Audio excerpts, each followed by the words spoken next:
축복의 비밀하신 말씀은 히브리서 제12장 14절의 말씀입니다. 히브리서 제12장 14절의 말씀. 모든 사람과 더불어 화평함과 거룩함을 따르라. 이것이 없이는 아무도 주를 보지 못하리라. 아멘. 오늘 말씀의 제목은 화평과 거룩이 없으면 주를 보지 못한다 라는 말씀이 제목이 됩니다. 하나님의 말씀을 통해서 우리가 오직 믿음으로 구원을 받습니다. 예수 그리스도께서 바로 나를 위하여 십자가에 못 박혀 돌아가신 것이 나의 모든 죄를 속량하시고 나의 구세주 주님이 되신 것을 마음으로 믿고 3일 만에 부활하신 것을 마음으로 믿었을 때 그 믿음으로 구원을 받습니다. 어떤 조건이나 어떤 공로나 어떤 것도 아무것도 없습니다. 오직 예수님을 믿음으로 구원을 받습니다. 이게 바로 구원의 조건이라고 하지요. 그러면 믿음으로 구원받은 하나님의 사람이 되었다. 진짜로 이게 믿어져서 구원받은 하나님의 자녀가 되었다. 그렇게 된다면 하나님께서 성령을 선물로 주십니다. 그래서 성령께서 함께 하십니다. 진짜로 믿고 구원받은 하나님의 자녀들은 성령께서 함께 하시는 성령의 전이 됩니다. 너희 몸이 하나님의 성전인 것과 하나님의 성령이 너희 안에 거하시는 것을 알지 못하느냐. 그래서 이제는 성령께서 간섭하시고 성령께서 주관하시고 성령께서 역사하십니다. 그러다 보면 믿음을 갖기 이전에 맨날 주변 사람과 싸웠어요. 혈기 부리고 신경질 짜증내고 미워하고 다투고 시기 질투하고 또 욕도 하고 거짓말도 하고 중상모략도 하고 또 여러 가지 음행과 교만함과 더럽고 추악한, 그래서 화평하지 못한, 또한 거룩하지 못한 삶을 살았었습니다. 바로 죄의 종이었기 때문이죠. 근데 예수님의 십자가 보혈로 우리는 죄의 종에서 해방되어 의의 종이 되었습니다. 그러므로 말미암아 이제는 성령께서 내 속에 역사하시기 때문에 구원의 조건이 아니라 성령께서 역사하시는 구원받은 하나님의 자녀의 결과로 바로 열매가 맺어지는데, 어떤 열매가 맺어지느냐? 화평합니다. 이전에는 불화하고 맨날 싸웠던 그런 것이 바뀌어져서 화평하죠. 내가 양보하고 내가 좀 손해를 보더라도 배려하고 관심을 갖고 또 말 한마디 한마디가 욕을 하거나 그런 것이 아니라 은혜로운 말을 하고 겸손한 말을 하기 때문에, 더럽고 추악한 말을 버리기 때문에, 거룩함을 추구하기 때문에 성령의 역사로 말미암아 변화된 삶을 나타나게 됩니다. 그게 바로 변화된 삶의 열매가 나타나게 된다. 그것이 바로 믿음으로, 진짜 믿음으로 구원받은 하나님의 자녀의 증거입니다. 증거. 그런데 여러분 주변을 보시면은 진짜 그렇게 변화된 사람이 많습니다. 야, 저 사람이 예수님 믿기 전에는 진짜 완전히 개차반이었는데 예수님 믿고 나서는 완전히 180도 변했다. 그런 역사가는 아니되죠. 그런데 이상하게 저 사람은 예수님을 믿는다 그러고 구원받았다 그러고 하나님의 자녀라고 그러고 뭐 방언도 하고 막 방언 기도도 하고 막 굉장히 잘 믿는 것 같아요. 교회에서 봉사도 하고 충성도 잘하고 교회에서 막 집사도 되고 권사도 되고 막 장로도 되고 심지어는 목사까지 됐는데도 불구하고 이상하게 저 사람 하는 거 보면은 이상해요. 어떻게 이상하냐? 화평함과 거룩함을 따라 그러는데 저 사람이 가는 곳마다, 저 사람이 만나는 사람마다 화평하질 않아요. 시기 질투와 다툼과 분쟁이 있고 미워하고 혈기 부리고 신경질 짜증내고, 어떻게 그 안 믿는 사람과 똑같이, 아니 어떤 면에는 안 믿는 사람보다 더 악한 이상한 짓거리를 합니다. 그게 바로 화평하지 못한 자들이, 또 아주 거룩한 삶이 아니라 더러워요. 죄악된 삶을 그대로 살고 있어요. 근데 교회 와서는 잘 믿는 것 같거든요. 막 방언 기도도 하고 막 말씀도 줄줄 꿰고 기가 막히게 막 잘 믿는 것 같은데 이상하게 은밀하게 교회에서 보여지는 삶이 아니라 자기 개인적인 삶을 들여다보면 너무나 추악한 세상 사람과 똑같이 불의를 행하고 더럽고 추악한 삶을 살아가는 사람들이 굉장히 많습니다. 집사라고 그러고 권사라고 그러고 장로라고 그러고 심지어 목사라고 하더라도 그러한 삶을 살아가고 있는 사람들이 많죠. 그런데 성령이 역사하시면 성령께서 그 마음에 있는 진짜 하나님을 믿음으로 구원받은 하나님의 자녀는 성령께서 역사하시면은 일시적으로 그렇게 그런 예전에 살았던 삶을 살 수도 있습니다. 그러나 성령께서 역사하시면 성령의 말할 수 없는 탄식으로 대신 강구해지는 성령의 역사로 말미암아 회개하고 돌아옵니다. 회개하고 돌아와요. 그래서 교회 와서 회개 기도하고 다시 또 힘을 얻고 그 영적 갈등을 느끼는 거죠. 하나님의 뜻대로 하는 근심을 하게 되는 겁니다. 근데 어떤 사람들은 잘 믿는 것 같고 아주 신앙이 좋은 것 같은데 완전히 화평하지 못하고 거룩하지 못한 삶을 살고 있어요. 그런데 회개도 안 해. 회개도 안 하고 맨날 자기 합리화로 거짓말을 하고 자기 합리화로 자기를 합리화시키는 걸로 성경을 자꾸 이용하고 자기 합리화시키는 변명과 그런 걸 하고 결국은 회개도 안 하고 아주 어떤 면에서 뻔뻔스러운 아주 교만의 극치를 달리는 사람들이 있습니다. 그렇다고 그러면은 저 사람이 진짜 구원받은 사람일까? 진짜 믿음으로 구원받은 하나님의 사람일까? 혹시 처음에는 성령으로 시작했을지 몰라도 지금 육체로 망치는 생명책에 이름이 기록된다 할지라도 이름이 지워지는 그런 위험한 상태가 아닌지, 주여 주여 하는 자마다 천국에 다 들어갈 것이 아니요 오직 하나님의 뜻대로 하는 자라야 들어가리라 하신 말씀처럼 선지자 노릇하고 귀신을 쫓아내고 권능을 행하더라도 불법을 행하는 자, 불법은 죄입니다. 죄악을 행하는 자가 되어서 그걸 회개도 안 하고 용서받지 못해서 결국은 버림받은 자가 되는 건 아닌지 의심스럽다는 거죠. 구원의 조건은 아무것도 없습니다. 오직 믿음입니다. 예수님을 믿어야 구원받습니다. 예수님을 믿음으로 구원받은 하나님의 자녀는 성령께서 함께 하시기 때문에 성령의 역사로 성령의 열매가 나타납니다.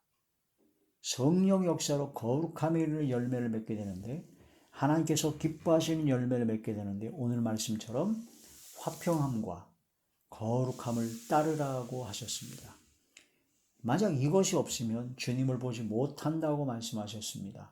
주님을 보지 못한다라는 얘기는 주님이 계신 천국에 못 들어간다는 얘기예요. 구원받지 못한다는 얘기예요. 그럼 이게 구원의 조건이냐? 아닙니다. 구원의 조건은 오직 믿음입니다.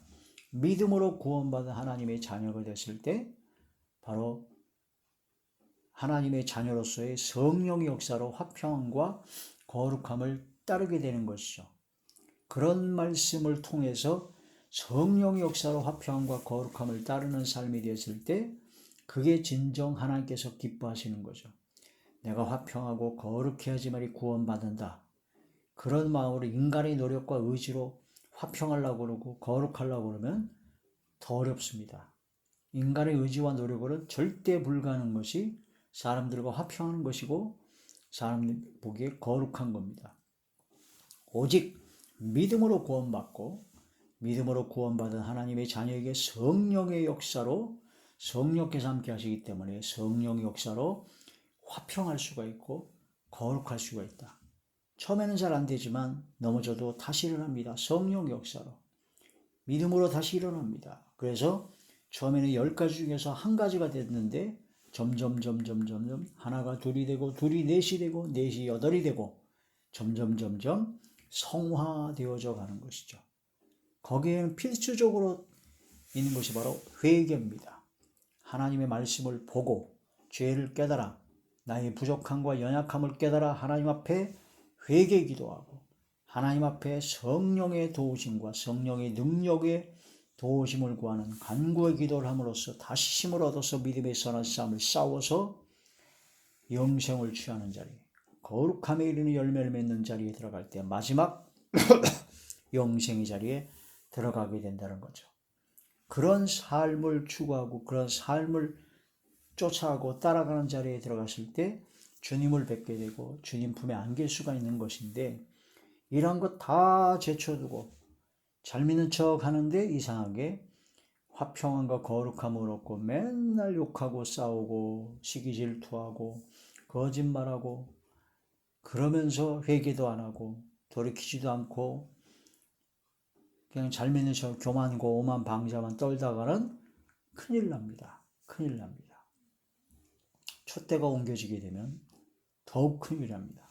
성령께서 떠나가시면 더욱더 치달아가서 결국은 버림을 받아 멸망받을 수밖에 없습니다. 위험합니다. 그러므로 우리는 오늘 말씀을 통해서 화평함과 거룩함을 따르라. 이것이 없이는 주님을 보지 못한다는 말씀을 통해서 경각심을 갖고 하나님 앞에 낮아지고 겸손하고 겸비하여 성령의 충만함으로 성령의 이끌림 받아 하나님께 영광 드리는 삶이 되어야 되죠. 모든 사람과 더불어 화평하라고 했는데 모든 사람과 더불어 화평하면 좋겠지만 화평이 어려울 수도 있습니다. 그래서 성경에서는 이게 연합된 부합된 말씀으로 로마서 12장에 보게 되면 할 수 있거든 그러니까 할 수 있거든 모든 사람과 화목하라라고 말씀하셨습니다. 모든 사람과 더불어 화평하고 화목하기를 하나님께서 원하십니다. 그러나 나는 그렇게 원하는데 상대방이 원하지 않는 경우가 많죠. 예수님께서도 모든 사람이 구원을 받기를 원하셨는데 예수님의 말씀을 안 들어먹고 계속 악을 행하는 자들이 많았죠. 사도 바울과 사도들이 복음을 전할 때 후메네오와 알렉산더 같은 계속 방해하고 악을 행하는 자들이 많았습니다. 바로 모든 사람과 더불어 화평하기를 원하지만 할 수만 있거든 모든 사람과 더불어 화목하기를 원하지만 그렇지 못한 경우도 있다. 로마서 제12장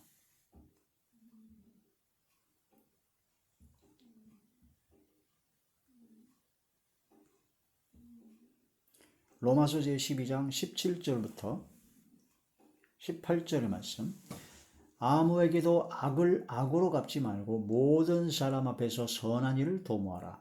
할 수 있거든 너희로서는 모든 사람과 더불어 화목하라. 그러니까 우리는 악을 악으로 욕을 욕으로 갚지 말고 선으로 악을 이기라는 겁니다.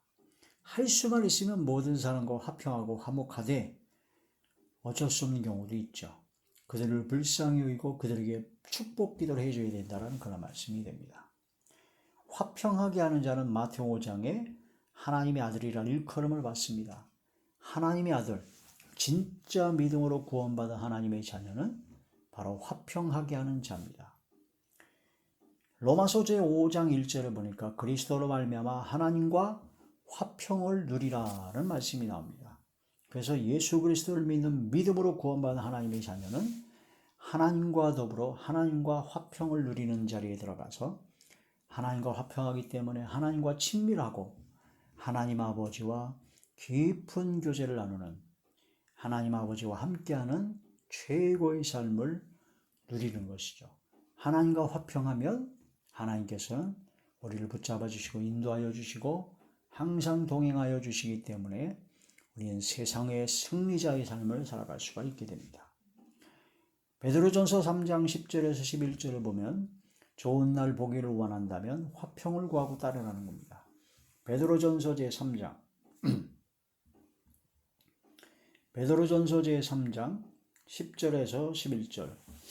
그러므로 생명을 사랑하고 좋은 날 보기를 원하는 자는 혀를 금하여 악한 말을 그치며 그 입술로 거짓을 말하지 말고 악에서 떠나 선을 행하고 화평을 구하며 그것을 따르라.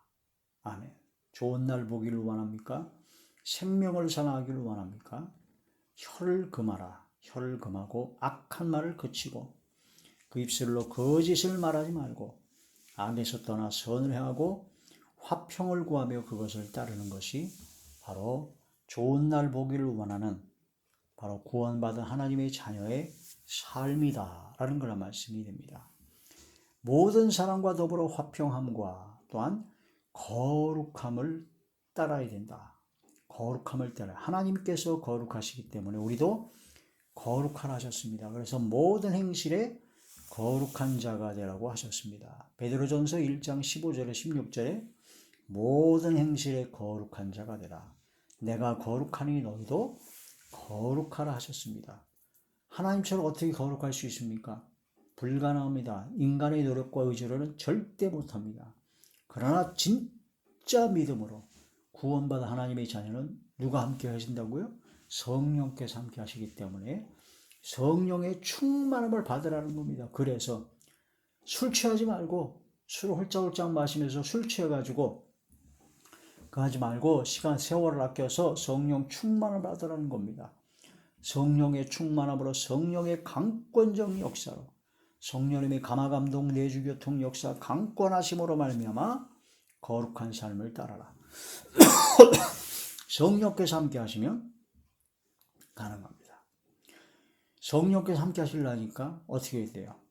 깨끗해야 됩니다. 거룩하신 성령께서 함께 하시려는데 더러운 심령에 함께 하실 수가 없죠. 그래서 회개해야 되고 믿음을 가져야 된다는 거죠. 죄의 종의 삶을 청산하고 의의 종의 삶을 살게 되면 거룩함에 이르라는 겁니다. 이젠 죄를 따라갔던 죄의 종이 아니라 이젠 주님을 따라가는 주의 종이 돼서 거룩함에 이르라는 거죠. 로마서 6장 19절이죠. 고린도서 7장 1절에 보면 하나님을 두려워함으로 거룩함을 온전히 이루어 육과 영의 온갖 더러운 것에서 자신을 깨끗하게 하라 하셨습니다. 하나님만 두려워해야 됩니다. 하나님만 두려워한다는 것은 두렵고 떨림으로 공경하는 경외하라는 겁니다. 경외하는 자가 됐을 때 거룩함을 온전히 이룰 수가 있습니다. 하나님께서 택하신 거룩하고 사랑을 받는 자가 있습니다. 그런 사람은 특징이 나타납니다. 열매가 나타나죠. 긍휼, 자비, 겸손, 온유, 오래 참음, 용서, 사랑 이것이 나타난다는 거죠. 하나님의 택하신 거룩하고 사랑받는 자는 이러한 열매가 증거가 나타난다는 겁니다.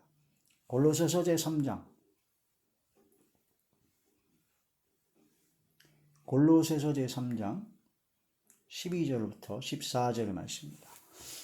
그러므로 너희는 하나님이 택하사 거룩하고 사랑받는 자처럼 긍휼과 불쌍히 여기는 마음이죠. 자비와 겸손과 온유와 오래 참음을 옷 입고 누가 누구에게 불만이 있거든 서로 용납하여 피차 용서하되 주께서 너희를 용서하신 것 같이 너희도 그리하고 이 모든 것 위에 사랑을 더하라. 이는 온전하게 매는 띠니라. 할렐루야. 이런 말씀을 통해서 하나님이 택하신 거룩하고 사랑받는 자처럼 행함으로 말미암아 이런 행함이 열매를 맺는 성령의 사람, 하나님의 자녀, 진짜 믿음으로 구원받은 하나님의 자녀로서의 삶을 사는 저와 우리 모두가 되시길 주의 이름으로 축원합니다. 할렐루야.